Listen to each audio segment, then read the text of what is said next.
The U.S. Coast Guard could have its hands full as Irma makes its way through Florida. The Guard's 7th District is responsible for a wide area. It includes Florida, Georgia, South Carolina, and Puerto Rico. Rear Admiral Peter Brown is the commander of the 7th District, and he joins us now on the phone from Orlando. Good morning, Admiral Brown. Good morning, and thank you for this opportunity to explain how your United States Coast Guard is getting ready for the impacts of Hurricane Irma. So tell me what your priorities are. Well, our top priorities are always the safety of human life. So we are already protecting and positioning Coast Guard responders and Coast Guard assets, our life-saving helicopters, boats, and Coast Guard cutters from across the country.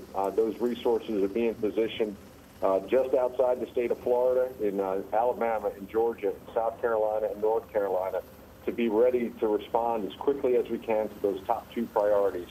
Protecting human life as priority number one, and our second priority will be reopening and restoring the ports, especially those that are most critical to the fuel supply of Florida, and those at Fort Lauderdale and Tampa. Well, we certainly saw Herculean efforts by the Coast Guard in Harvey a couple of weeks ago. What exactly are you expected to be dealing with today? Paint a picture for us, please, Admiral. Well, every storm is different, both in the mix of the key threats of the storm. In this case, as many of the forecasters have described, the key threat from Hurricane Irma is the life-threatening storm surge. That's a little different from the rain event that Hurricane Harvey was.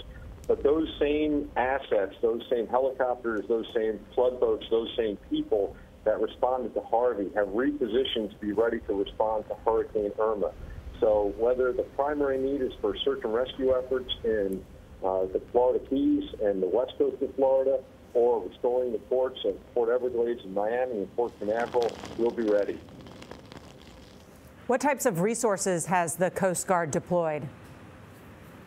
The Coast Guard has made every operational resource of our service available. We are pushing resources from as far away, in some cases, as Cape Cod, Massachusetts, Seattle, Washington, and even people from Alaska and Hawaii to be ready to respond to this storm. One of our challenges with this particular storm, Hurricane Irma, is its sheer size, intensity, and a track that encompasses and threatens the entire state of Florida.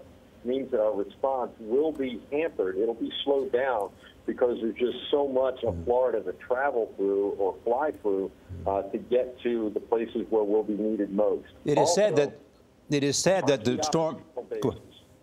Go ahead. No, I think referring to what you said about the size of the storm, it is said that it is 420 miles wide. Right, and that width is obviously greater than the width of the state of Florida.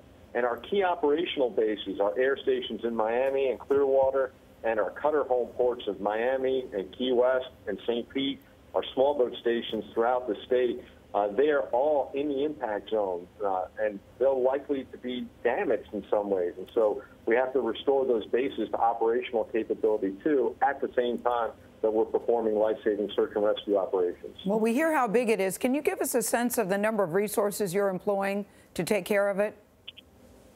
I don't have specific numbers available for you, but I can tell you that every operational resource that's available on the east coast of the United States is made available to me to respond to this storm as soon as we identify precisely where those key needs are going to be. All right, Rear Admiral Peter Brown, we thank you very much for taking the time to join us this morning. Thank you for the opportunity to talk about our Coast Guard. Yes, we like the Coast Guard, too. Thank you, sir.